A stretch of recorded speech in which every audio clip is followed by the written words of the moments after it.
how's it going? Today we're going to go over how to draw a dragon from Game of Thrones House of Dragons, alright? It's just going to be the head. That's pretty much it. Relatively easy, so let's just hop right into it.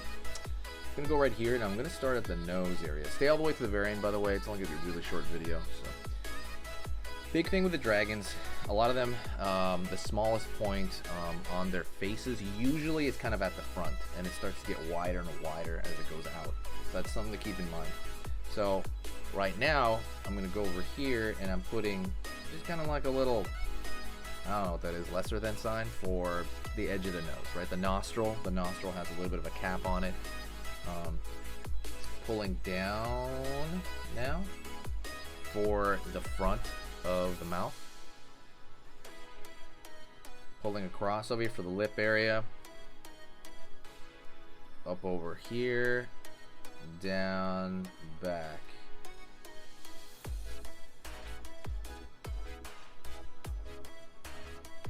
Alright. So that's a nostril over there. That means over here he's going to be slightly facing toward us. That's slightly facing like a 3/4 view. So we're going to see his nostril on this side. Go over here to the top.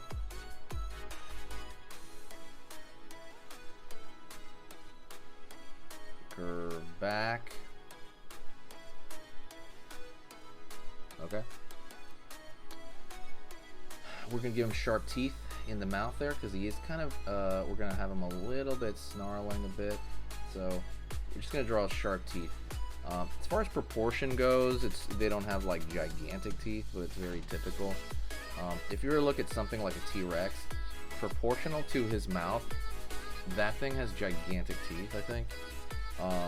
Proportion. If you look at something like Godzilla, proportionally the teeth are really small. Proportion, right? He's a huge character. Obviously, if you were to put them by each other, though, that teeth would be bigger. But I meant in proportion to the rest of the mouth. Gonna go over here, draw a straight line underneath for kind of that lower lip area, and I'm gonna draw it straight back because I want it to have that look that he's kind of like puckering his lower lip, like his lower jaw sticking, like he's got that underbite up. There's something cool about that look, and kind of want to put it in here. Out a little bit, again, trying to get that lower jaw coming out look, downward.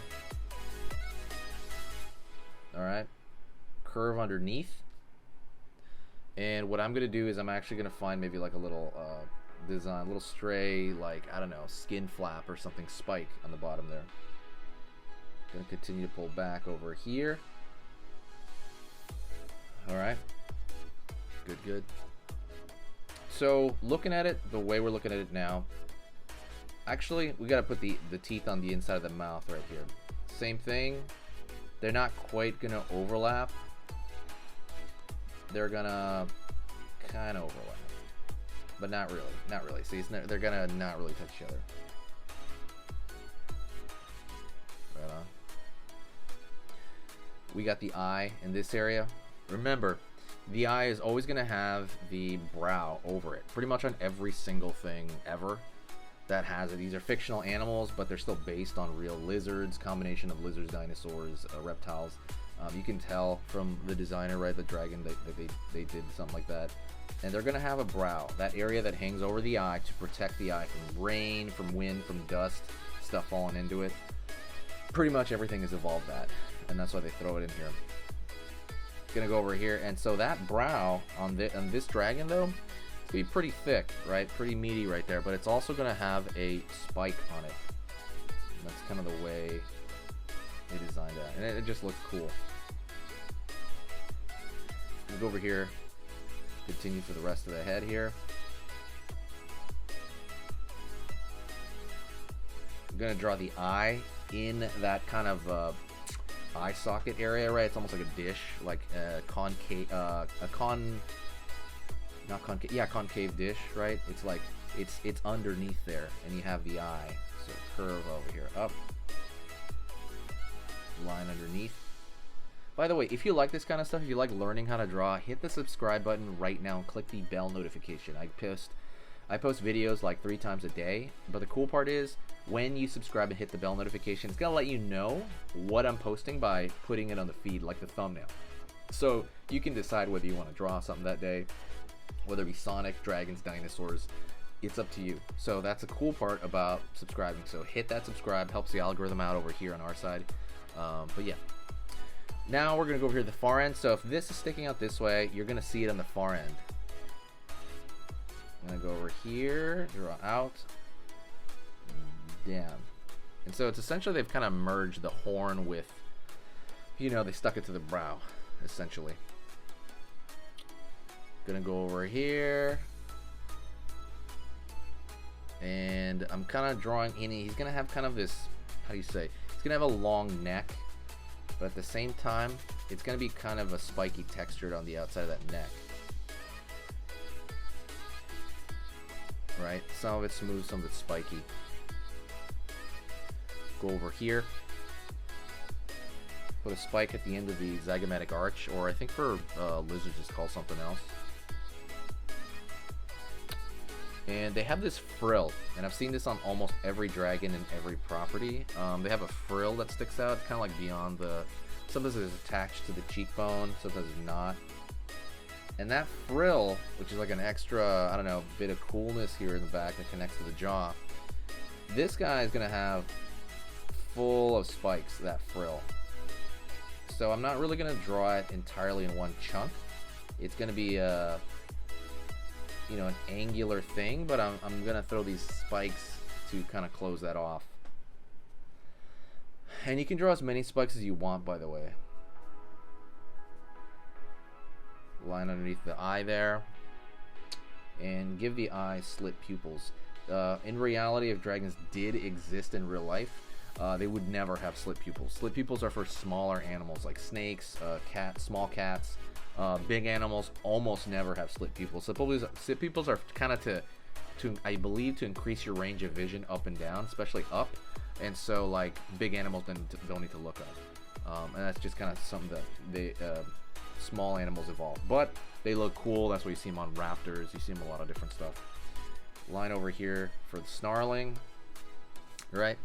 And we're gonna go down here and draw the throat kind of area right here, and it's gonna kind of continue to go back there. Maybe draw a little bit more of the throat here because it needs to kind of go into the neck. Let's draw a texture here coming from the neck down, and there's a little bit of a texture as well coming from here. Curve, curve, curve. So now this guy looks like a churro, so we're gonna draw like a little bit of the body here. So right over here, down, and maybe over here as well. Alright. If you really want, you don't have to, you can draw a line out for the wing and line down. You can draw like a curved edge of this wing if you really want to. You don't have to do that. But I think what you really need to focus on when you're doing dragons is the texture. So now the texture of his skin, to avoid him looking like a churro, you can draw more spikes like this along his back. And you could draw like a bunch out here. There's really no rule, right? And obviously we're talking about something that grows out of a dragon, like obviously some dragons have been through battle, so they're going to be battle torn, right? They're going to have, you know, some will be missing. So there's a lot of imperfections, and you want to just kind of show that off really a little bit, or at least indicate it right here with maybe like these thin lines right there. They could just be indication, but really in his face. So I'm going to go right here and throw these thin lines. You want to make them thin to kind of create the illusion, or even like a half circle like that, to create the illusion of scales, right? Really quick. You don't want to draw scales everywhere unless it's like a photographic drawing, which to be honest, I don't really like those. I like the cool, like more stylized drawings. But you want to throw that kind of stuff, kind of a little bit of everywhere, but they have to be thin because you don't want them to overwhelm the design, because if it overwhelms the design, it's gonna be too messy, and you don't want that. So all these things right here I'm throwing on have to be thinner than the thickest lines that I used on him. But anyways, that's pretty much it.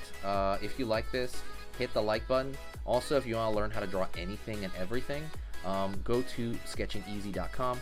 I have a beginner drawing lesson over there. It's awesome. Please go check it out.